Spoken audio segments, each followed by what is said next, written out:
बड़ी डेवलपमेंट हुई है। उमर अयूब और शिबली फराज की जगह जो है अब नए नाम पीटीआई ने जो है वो तजवीज़ कर दिए हैं for opposition leader national assembly में भी। उसके लिए उन्होंने महमूद खान अचकज़ई को जो है वो नामजद किया है और दूसरी जगह जो है वो शिबली फराज को नामजद किया है। कैसे देख रहे हैं इस वक्त आप इसको? आज मैंने कोशिश की थी कि कोई पीटीआई के 2-3 बड़े जुगादरी जो लोग हैं उनको ये फ़ोन पे लिया जाए या अपने शो में इनवाइट किया जाए कि बड़ी अहम डेवलपमेंट्स हुई हैं, 3-4 बड़ी अहम डेवलपमेंट्स हैं। हालांकि यूजुअली तौर पर मैं जिससे रिक्वेस्ट करता हूँ आ ही जाते हैं, उनकी मेहरबानी, I am so grateful to them. बहुत सारे और भी चैनल्स पर उन्होंने जाना होता है। आज उन्होंने चिट्टा जवाब दिया। Most of them they were not ready कि हम कैमरे पे आएँ और हम इस पर बातचीत करें। हालांकि हमने ये प्रोग्राम हमारा लाइव भी होता है, तो मैंने एक आध को कहा भी लाइव आ जाए, अगर कहीं पे और भी आपकी कोई एंगेजमेंट्स हैं रिकॉर्डिंग की, तो लाइव से भी वो भाग गए, भी लाइव पे भी नहीं आ रहे हैं सारी चीज़ें। तो मुझे वजूहात पूछने की कोशिश की, तो उन्होंने कहा जनाब के पार्टी के अंदर जो इस तरह की ये डेवलपमेंट्स हो रही हैं, इस वक्त पार्टी के अंदर कोई खुश नहीं है। इस वक्त जब हम ये बात कर रहे हैं पीटीआई की जो अपनी कोर कमेटी के हैं या मेन पार्टी के हैं या जो भी 26 के करीब उसके रुकन हैं, उनकी जूम की मीटिंग 10 बजे शुरू हो गई। ये मैं आपको कंफर्म बता रहा हूँ। अच्छा, उन्होंने कहा 10 बजे हमारी जूम की मीटिंग होनी है और उसमें यही लोग जो हैं, उसमें एजेंडा क्या है, चीज़ें क्या हैं। पूरी पार्टी अपसेट है 2-3 चीज़ों की वजह से। तो उन्होंने कहा आप खान साहब के जो 2-4 फैसले आए हैं उस पर पार्टी खुश नहीं है। खसूसन महमूद खान अचकज़ई साहब वाली जो आपने बात की है, पार्टी को ये लगता है कि इसमें 2-4 काम किए गए हैं जो पार्टी के लिए ठीक नहीं है। अच्छा, तो ये खैर उन्होंने बताया कि क्या क्या ठीक नहीं, मैं उस पर आता हूँ। मैंने उनसे पहले ये पूछ लिया मैं कि ये जो मुझे बता रहे हैं ये चीज़ें ठीक नहीं है। 3-4 लोगों से मेरी बात है जो आज वाली उसमें ये जूम मीटिंग में शरीक हैं। मैंने एक से बात की, फिर दूसरे से, फिर तीसरे से। मैंने उनसे एक ना अच्छा उन 3-4 ने एक ही बात, मतलब वही तो मुझे 3 चीज़ें बताई उन्होंने, 3 या 4। तो मैंने उनमें से कहा कि आप 3-4 लोग जो हैं डिफरेंट, जिनसे मैंने बात की, एक साथ भी नहीं थे, आप एक नुक्ते पे ये एग्री करें। इसका मतलब पार्टी के अंदर ये कंसेंसस है कि कुछ फैसले खान साहब ने जो अभी किए हैं रिएक्शन में किए हैं, और ये रिएक्शन जो है सोहेल वड़ाई साहब वाले कॉलम के बाद का रिएक्शन है। जो मैंने कहीं उस दिन कहा था कि खान साहब जो है, मैंने किसी और शो में शायद बात की थी कि खान साहब न्यूटन के तीसरे लॉ पे चलते हैं, एवरी एक्शन है रिएक्शन। और कुछ उन्हें याद हो ना हो, न्यूटन का तीसरा लॉ उन्होंने रटा हुआ है कि हर उन एक्शन के रिएक्शन खान साहब ने देना ही है। 24 घंटे से ज्यादा वो गुजार ही नहीं सकते, और वो भी इस वजह से 24 घंटे हैं कि अगले दिन उनकी किसी ना किसी से अदालत में मुलाकात हो तो किसी को बताएं, उनके बस में हो, अगर रात के 9 बजे तो फोन करके अगर उनके फैसिलिटी हो तो उसी वक्त वो अपने रिएक्शन दे दें कि फलां ने ये कहा है तो उसको ऐसे करना है हमने। सो रिएक्शन का वो हम ये तवक्को कर रहे थे कि वो जो इंटरव्यू आया है जनाब से मुनीर साहब का सोहेल वड़ाई साहब के साथ, जिसमें उन्होंने बहुत सारी बातें की हैं, माफी मांगे, अवाम से मांगे, सदके दिल से मांगे, फिर शैतान और फरिश्तों का जो कंपैरिजन किया था, तो वी वर एक्सपेक्टिंग कि कोई बमशेल खान साहब की तरफ से आएगा। मोस्टली खान साहब ऐसे बमशेल ड्रॉप करते हैं जो उनकी पार्टी को ज्यादा नुकसान देते हैं, मुखालिफ को नहीं देते। हमें पोरस के हाथी वाली बात नहीं करना चाहता, because I take Raja Porus as son of the soil of this Potwar धरती में। उसको हीरो समझता हूँ मैं, सिकंदर आजम को हीरो नहीं समझता। इसलिए पोरस के हाथी वाली जो मिसाल है ना, वो थोड़ी सी वो और किस्म की है, गलत सेंस में दी जाती है। Porus was a brave man, जो लड़ा, पटवारी था, एटलीस्ट लड़ा, भागा तो नहीं है वहां पे। तो उसने जो भी था वो सारी अपनी जगह पे।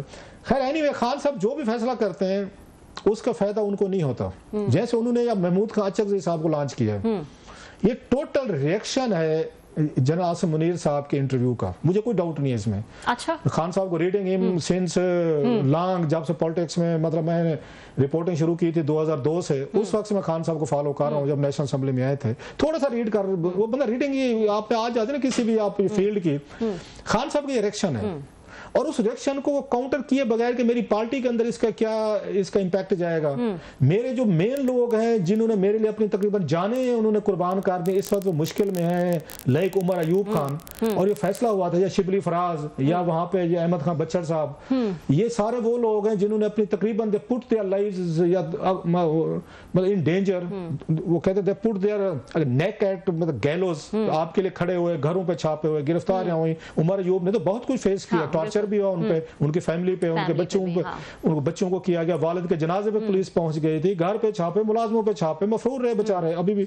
जब वो डिस्क्वालीफाई हुए हैं और सजा हुई है, शिबली फराज साहब हुए, तो फैसला पहला पता क्या हुआ था कि हम इनकी जगह किसी को पोजीशन लीडर नहीं करेंगे, we will wait for them, ये अदालतों में जाएंगे, स्टे लेंगे, and they will come back to the assembly. आज उनकी वहां पे वो थी पिशावर हाई कोर्ट में, उनके केसेस भी थे, क्लब भी थे, कुछ स्टे वगैरह भी शायद हुए हैं। अब उनका इंतजार किए बगैर एक अली बुखारी साहब जो है, यहीं के दोस्त हैं हमारे, वो इमरान खान साहब आउट ऑफ ब्लू मिलने जाते हैं, वापस आके कहते हैं खान साहब जो है, मेरा ख्याल उन्होंने अली बुखारी साहब की तरफ से ये खबरें आई हैं शायद, वो आके कहते हैं कि खान साहब ने 2-4 फैसले किए हैं। एक तो ये है कि मतलब शिबली फराज साहब की जगह आजम सवाती साहब होंगे, और कौमी असम्बली में उमर अयूब साहब की जगह जो है ना महमूद खान चकज़ई साहब होंगे। अच्छा, उनके लिए जो अभी मीटिंग चल रही, 3-4 जो फैसले होने, उनमें ये भी है कि पंजाब असेंबली का बंदा मिल नहीं रहा, नहीं तो उन्होंने अहमद बच्चर साहब की जगह भी अनाउंस दे देना था।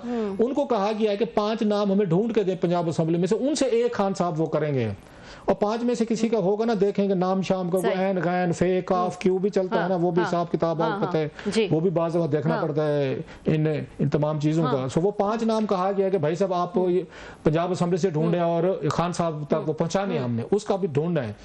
इस पे पार्टी के अंदर ये रिजेंटमेंट है, जिसे मैं कहता हूँ कि इट्स ए डैम, उसको कहते हैं ना, उसके रिएक्शन है न्यूटन का थर्ड लॉ के रिएक्शन दिया। रिएक्शन क्या है कि महमूद खान चकज़ई साहब को लॉन्च करो। अब इसके लॉन्च करने के पीछे क्या है, इसका मतलब यह है कि आपने उमर अयूब और शिबली फराज को डंप कर दिया है, आपने उनको कट करके रख दिया। अब लड़ो भी, केसेस लड़ते रहो, स्टे मिलता है नहीं मिलता, मिले ना मिले कल को, आपने तो वापस नहीं आना, आपने कम से कम उनको राइट ऑफ कर दिया, उनकी सीटें आपने खाली नहीं रखी, आप रख सकते 2-3 महीने कौन से जल्दी। ये मैं पूछना चाह रही हूँ कि रख सकते हैं खाली? हुकूमत तो कोई आप पे जोर नहीं डाल रही, हुकूमत ने कुछ कहा कि नया अपोजिशन लीडर हम बनाएंगे, किसी ने कोई बात सुनी? मैंने तो नहीं सुनी। हो सकता है किसी ने किया, मुझसे की हुकूमत तो नहीं कह रही कि जनाब फौरी तौर पर आज नहीं तो जनाब हाउस की कार्रवाई बंद हो जाएगी जब तक वो नहीं बनाते। ये जल्दी तो आपको है, हुकूमत को तो कोई जल्दी नहीं है। न स्पीकर साहब अजाज सादिक साहब ने कहा है कि जी फौरी तौर पर अपोजिशन लीडर बनाए, नहीं तो हमारी तो वो हो जाएगी, या आप ये समझ बैठेंगे पीपल्स पार्टी का बना देंगे, क्योंकि उस दिन कादर पटेल साहब है ना, वो इस तरह की थोड़ी लाइटर मूड में चीजें करते रहते हैं। कादर पटेल साहब तकरीर वगैरह बातचीत, वो उठ के ना वो अपोजिशन लीडर की उस पर कुर्सी पे बैठ गए, जिसे उन्होंने कई बस मैं मान गया। शायद इनको ये अलार्म हुआ कि भाई साहब ये तो हो सकता है पीपल्स पार्टी को दे दो। भी कैसे दे देंगे? पीपल्स पार्टी उनको वोट ऑफ कॉन्फिडेंस दे चुकी है, पीपल्स पार्टी नहीं बैठ सकती। अगर मैं गलत नहीं सोच रहा तो, क्योंकि आप जिस पार्टी हुकूमत को वोट दे चुके होते हैं अपोजिशन के तौर पर, आपको अपोजिशन की स्लॉट वो नहीं मिलती होती। नो, दूसरी चले आपने उमर अयूब साहब और शिबली फराज साहब आपको नहीं है फॉर वट एवर रीजन, तो ये पार्टी के अंदर भी तो लोग हैं जिनको दी जा सकती थी, ये और भी तो लोग हैं, आप उनको बना सकते हैं, उनको सीटें दी जा सकती थी। अली मोहम्मद खान साहब हैं, उसके बाद आमिर डोगर साहब हैं, चीफ व्हिप में बड़े पुराने आपको लॉयलिस्ट हैं, आपके साथ भी खड़े रहे, उनको मैं वैसे नाम दे रहा हूँ, और भी बहुत सारे लोग जो ढूंढे जा सकते हैं, उनमें से किसी को क्यों नहीं। अब महमूद अचकज़ई साहब क्यों? Here come the Newton third law. Mahmood Achakzai साहब को खान साहब उस वक्त सामने लाते होते हैं जब उन्होंने आर्मी को मैसेज देना होता है कि मैं आपसे लड़ना चाहता हूं, क्योंकि महमूद अचकज़ई साहब की बड़ी एक स्टेटेड पोजीशन है पाकिस्तान आर्मी के खिलाफ भी, पाकिस्तान एस्टेब्लिशमेंट के खिलाफ भी। वो हमेशा खुल के बात करते हैं, डट के बात करते हैं, हमेशा कौमी असम्बली में तकरीरें बाहर भी हैं। इमरान खान साहब को ये है कि वे जब अपोजिशन लीडर के मैं इनको लॉन्च करूंगा तो डेली ये सबसे ज्यादा ये तनकीद करेंगे, ये एस्टेब्लिशमेंट पे, जनाब मुनीर पे करेंगे, या उनकी टीम पे करेंगे, बगैर किसी खौफ के। मेरी टीम के लोग से डर जाते हैं, वो बात नहीं करते। ये पंजाब में जलसे करने भी जाएंगे, इनको गिरफ्तार नहीं कर सकेंगे। पंजाब की पुलिस पकड़ेगी तो कोयटा बलोचिस्तान में वो इम्पैक्ट आएगा। देखा कि हमारा पश्तून, हमारा एक अफगान, मतलब वो जो थे नेशनलिस्ट थे, कौम परस्त थे, जिनके जहन में ग्रेटर पख्तूनिस्तान का हमेशा वो एक नारा लेके चलते हैं, ये जो है महमूद अचकज़ई सब। देखो पंजाब की पुलिस ने पकड़ लिया उनको, सो वो बहुत बड़ा रिएक्शन आएगा। और जो मेरी पार्टी के लोग पंजाब के बुज़दिल हैं, डरपूक हैं, नहीं बाहर निकलते, अचकज़ई साहब उनको बाहर निकाल के ले आएंगे। लेकिन मेरा आपसे ये इसमें सवाल है कि ये इसमें कोई ये तो फैक्ट है ना, ये तो हम देख चुके हैं कि जैसा कि आपने कहा कि वो डर जाते हैं, वो सामने नहीं आते। तो ये, और जब आपको याद होगा जब ये तहरीक चल रही थी तब भी उन्होंने ये कहा था, पूरी पार्टी महमूद खान अचकज़ई की तरफ देख रही थी कि ये लीड करेंगे तहरीक को। उनसे पूछा गया भाई ये क्यों लीड करेंगे, आप खुद लीड करें तहरीक को, और फिर इवेंचुअली हमने देखा कि बयान भी आ गए थे कि ये नहीं लीड करें, इनका कोई ताल्लुक नहीं है इससे। तो वो पार्टी वैसे ही जो है वो महमूद खान अचकज़ई की तरफ देख रही होती है। आप तो वो तकरीबन वो हो गए ना, महमूद अचकज़ई साहब आप तहरीक इंसाफ में शामिल हो गए, या तहरीक इंसाफ जो है महमूद खान अचकज़ई साहब की पख्तून मिली खा पार्टी में मर्ज हो गए, मुझे नहीं पता। अभी इसका कोई फॉर्मल अनाउंसमेंट नहीं हुआ कि कौन किसको ज्वाइन कर रहे हैं। अगर ये मतलब, क्योंकि इसके बगैर तो हो नहीं सकती। कल को वोटिंग होगी इस पे कि किसके पास सीटें ज्यादा हैं अपोजिशन की, क्योंकि आपको अपोजिशन की स्लॉट उस वक्त मिलती है कि जब आपके पास सीटें हाउस में ज्यादा हों। तो महमूद अरशद साहब की तो एक सीट है, एक सीट वाले बंदे को आप अपोजिशन लीडर तो नहीं बनाएंगे। उसके पीछे खड़े कौन होंगे जी, हम इनके साथ हैं, वो फिर पीटीआई के लोग खड़े होंगे या आजाद रुकन वगैरह हैं वो खड़े हो जाएंगे। तो वो तो इसके बाद फिर क्या होगा, क्या पीटीआई शामिल होगी महमूद अरशद साहब की पख्तूनख्वा मिली पार्टी में, या मिली पार्टी ने अपने को मर्जर कर दिया? सो ये भी कानूनी और आईनी तौर पर देखना पड़ेगा। या वटेवर बन भी जाते हैं, मैं ये बात नहीं कहता कि ठीक है जी वो बन गए हैं वो सब कुछ हो गया। इस पे एक मसला आ गया अब इनको बनाने से। जैसे मैंने कहा पार्टी के अंदर रिजेंटमेंट है, तो मैंने उनसे पूछा एक दो बंधु से जो आज की वो मीटिंग में शामिल हैं, मैंने कहा कि ये बातें खान साहब को कौन कहेगा? ना खान साहब से मुराद ये मीटिंग में बात करेंगे जूम पे आपके खान साहब को ये फैसले नहीं करने चाहिए थे। अच्छा, कुछ ज़िमनी इलेक्शन की बात बोल रही, उन्होंने वो तो नहीं कहेंगे। मतलब बिल्ली के घंटे में घंटी कौन बांधे? हाँ। तो मैं ये फिर ये बातें आपस में करने का, आपस में दिल पुशारी करने का, लिप सर्विस करने का क्या फायदा? उसने कहा हम आपस में कर सकते हैं, हमारी क्या जरूरत है कि खान साहब के फैसले को अपोज करें, रिवर्स करें? उन्होंने कौन सा हमसे पूछा? क्या खान साहब ने किसी से पूछा मैं महमूद खान चकज़ई साहब को वो बना रहा हूँ, अपोजिशन लीडर बना रहा हूँ, आपकी क्या राय? तो हमने आज उनकी भी देख लिया, 2 वीडियोज आई हैं बड़ी खौफनाक। एक उनकी भी हमारे दोस्त ये मुराद सईद साहब जो है उनकी पुरानी वीडियो आई है, वो आपने पता नहीं देखी है या नहीं देखी? चले मैंने देखी है वो।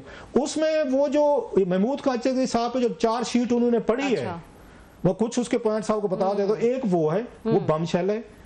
एक दूसरी है इनकी यही है, ये गौहर साहब की ये वीडियो आई है, वो मेरा ख्याल है आपके पास वो क्लिप है, वो मैं सुनता हूँ पहले। लेकिन मैं वो बता दूं कि उन्होंने क्या कहा है मुराद सईद साहब ने। उस वक्त ये नवाज शरीफ साहब के खड़े थे। महमूद अरशद साहब भी बड़ा खूबसूरत आदमी है बादशाह, वो भी मतलब कभी हम इनके बड़े दीवाने होते थे 2002 से 7 तक। फिर उनके असली चेहरे मेरे फिर हमारे पे खुलने शुरू, हमें लगा ये भी एक पावर ग्रैबर हैं। ये वो जो पंजाब को और पंजाब के सियासतदानों को, ब्यूरोक्रेसी को, सिविल मिलिट्री को बुरा भला कहते थे। पता ये चला था it was all about your own share, कि आपको अपना शेयर कब मिलता है।